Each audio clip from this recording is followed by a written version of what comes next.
ರಾಜ್ಯ ಸರ್ಕಾರ ಆರ್ಎಸ್ಎಸ್ ಕಾರ್ಯಚಟುವಟಿಕೆ ಬೆಳವಣಿಗೆಯನ್ನ ನೋಡಬೇಕು ಅಂತ ಹೇಳಿ ಹುಬ್ಬಳ್ಳಿಯಲ್ಲಿ ಮಾಜಿ ಸಂಸದ ಡಾಕ್ಟರ್ ಉಮೇಶ್ ಜಾಧವ್ ಹೇಳಿದ್ದಾರೆ. ಶಾಲಾ ಕಾಲೇಜು ಆವರಣದಲ್ಲಿ ಆರ್ಎಸ್ಎಸ್ ಚಟುವಟಿಕೆ ಬ್ಯಾನ್ ವಿಚಾರದ ಕುರಿತು ಸುದ್ದಿಗಾರರೊಂದಿಗೆ ಮಾತನಾಡಿದಂತ ಅವರು, ಆರ್ಎಸ್ಎಸ್ ಯಾವುದೇ ಒಂದು ಜಾತಿ ವರ್ಗಕ್ಕೆ ಸೇರಿಲ್ಲ. ಇದು ಒಂದು ದೇಶಭಕ್ತಿಯ ಸಂಘಟನೆ. ದೇಶದಲ್ಲಿ ನೈಸರ್ಗಿಕ ಆಪತ್ತು ಆದಂತಹ ಸಂದರ್ಭದಲ್ಲಿ ಆರ್ಎಸ್ಎಸ್ ಕಾರ್ಯಕರ್ತರು ಮುಂದೆ ಇರ್ತಾರೆ. ಇನ್ನು ಕಾಂಗ್ರೆಸ್ನ ಪ್ರಣವ್ ಮುಖರ್ಜಿ, ಎಸ್ಎಂ ಕೃಷ್ಣ ಸೇರಿದಂತೆ ಅನೇಕ ನಾಯಕರು ಆರ್ಎಸ್ಎಸ್ನ ಕೆಲಸವನ್ನ ಹೊಗಳಿದ್ದಾರೆ ಅಂತ ತಿಳಿಸಿದರು. ಈಗ ಇಲ್ಲಿರುವ ಸರ್ಕಾರ, ಕರ್ನಾಟಕದಲ್ಲಿ ಇರುವ ಸರ್ಕಾರ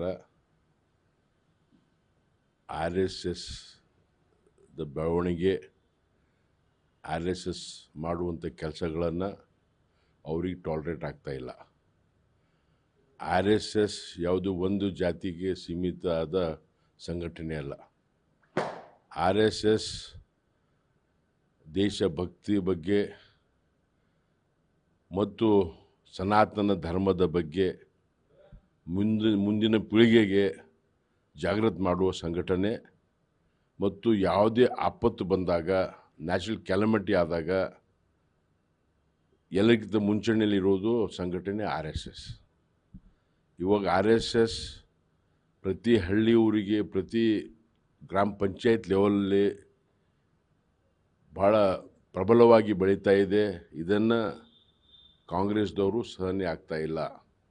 ಕಾಂಗ್ರೆಸ್ದವ್ರು ಮರ್ತಿದ್ದಾರೆ, ಪ್ರಣಬ್ ಮುಖರ್ಜಿ ಅಂತ ಮೇಧಾವಿ ತಮ್ಮ ಜೀವನ ಪರ್ಯಂತ ಕಾಂಗ್ರೆಸ್ಸಲ್ಲಿದ್ದು ನಾಗ್ಪುರ್ ಪ್ರೋಗ್ರಾಮಲ್ಲಿ, ಆರ್ಎಸ್ಎಸ್ ಪ್ರೋಗ್ರಾಮಲ್ಲಿ ಅವರು ಬಂದು ಆರ್ಎಸ್ಎಸ್ಗೆ ಹೊಗಳಿಗೆ ಹೋಗಿದ್ದಾರೆ.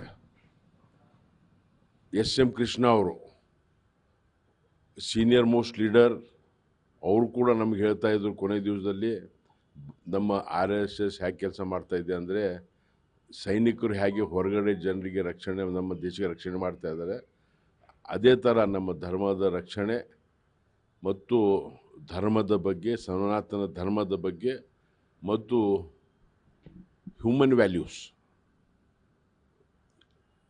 ಕಲಿಸುವ ಸಂಘಟನೆ ಆರ್ಎಸ್ಎಸ್. ನಾನಿವತ್ತು ಪೇಪರ್ನಲ್ಲಿ ಓದಿದೆ, ನಿನ್ನೆ ಕೆಲವು ಪ್ರಿಯಾಂಕ್ ಖರ್ಗೆ ಅವ್ರ ಸವಾಲುಗಳನ್ನು ಹೇಳಿದೆ, ಆರ್ಎಸ್ಎಸ್ಗಳ ಕೊಡುಗೆ ಏನಿದೆ ಅಂತ ಹೇಳ್ತಾರೆ. ಆರ್ಎಸ್ಎಸ್ ಕೊಡುಗೆ ಮೊಟ್ಟ ಮೊದಲನೇದಾಗಿ ಮಾನವೀಯತೆ ಕಲಿಸುವ ಸಂಘಟನೆ ಆರ್ಎಸ್ಎಸ್. ಇವತ್ತು ಶಿಸ್ತು ಕಲಿಸೋದು, ದೊಡ್ಡವರಿಗೆ ಮರ್ಯಾದೆ ಕೊಡೋದು ಮತ್ತು ಒಳ್ಳೆಯ ವಾತಾವರಣ ನಿರ್ಮಾಣ ಮಾಡುವಂಥ ಸಂಘಟನೆ ಆರ್ಎಸ್ಎಸ್. ಇದನ್ನು ಕಾಂಗ್ರೆಸ್ದವ್ರು ಟಾಲರೇಟ್ ಮಾಡ್ತಾ ಇಲ್ಲ. ಏನಂತಾರೆ, ಎಲ್ಲ ಮೆಥಡ್ಗಳು ಸ್ಟಡಿ ಮಾಡಿ, ಎಲ್ಲ ಗೌರ್ಮೆಂಟ್ ಮಷಿನರಿ ಯೂಸ್ ಮಾಡಿ ಆರ್ಎಸ್ಎಸ್ಗೆ ಹೇಗೆ ವೀಕ್ ಮಾಡಬೇಕಂತ ಹೇಳಿ ಅವರು ಸಂಚು ಮಾಡ್ತಾ ಇದ್ದಾರೆ.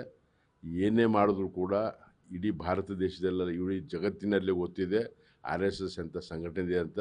ಆ ಒಂದು ದುರುದ್ದೇಶದಿಂದ ಆರ್ಎಸ್ಎಸ್ಗೆ ವೀಕ್ ಮಾಡುವಂಥ ಪ್ರಯತ್ನ ಕಾಂಗ್ರೆಸ್ ಮಾಡ್ತಾ ಇದೆ. ನನಗೆ ಥ್ರೆಟ್ ಬರ್ತಾ ಇದೆ ಆರ್ಎಸ್ಎಸ್ ವ್ಯಕ್ತಿಗಳಿಂದ ಅನ್ನೋ ಒಂದು ವಿಚಾರವನ್ನು ಪದೇ ಪದೇ ಹೇಳ್ತಾನೆ ಇದ್ದಾರೆ ಪ್ರಿಯಾಂಕಾ. ನಾನು ನಿನ್ನೆ ಕಲಬುರಗಿಯಲ್ಲಿ ಕೂಡ ಹೇಳಿದೆ, ಇದು ಪ್ರಿಯಾಂಕರ್ಗೆ ಹಳೆ ಚಾಳಿ ಇದೆ.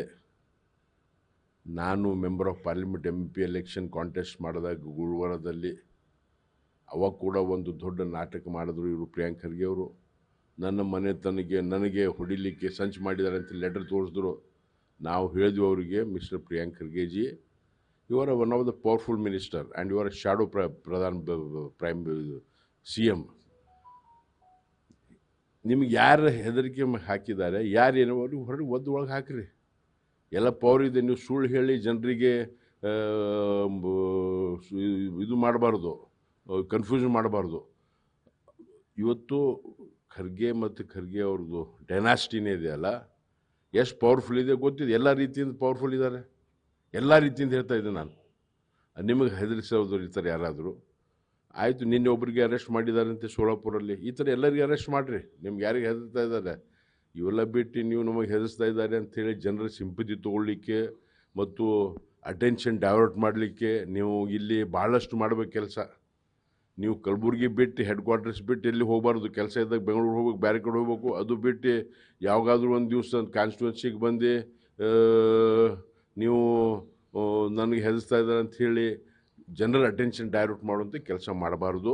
ಇವತ್ತು ದೇಶದ ಬಗ್ಗೆ, ಜನರದ ಬಗ್ಗೆ, ಮುಂದಿನ ಪೀಳಿಗೆ ಬಗ್ಗೆ ವಿಚಾರ ಮಾಡಬೇಕು.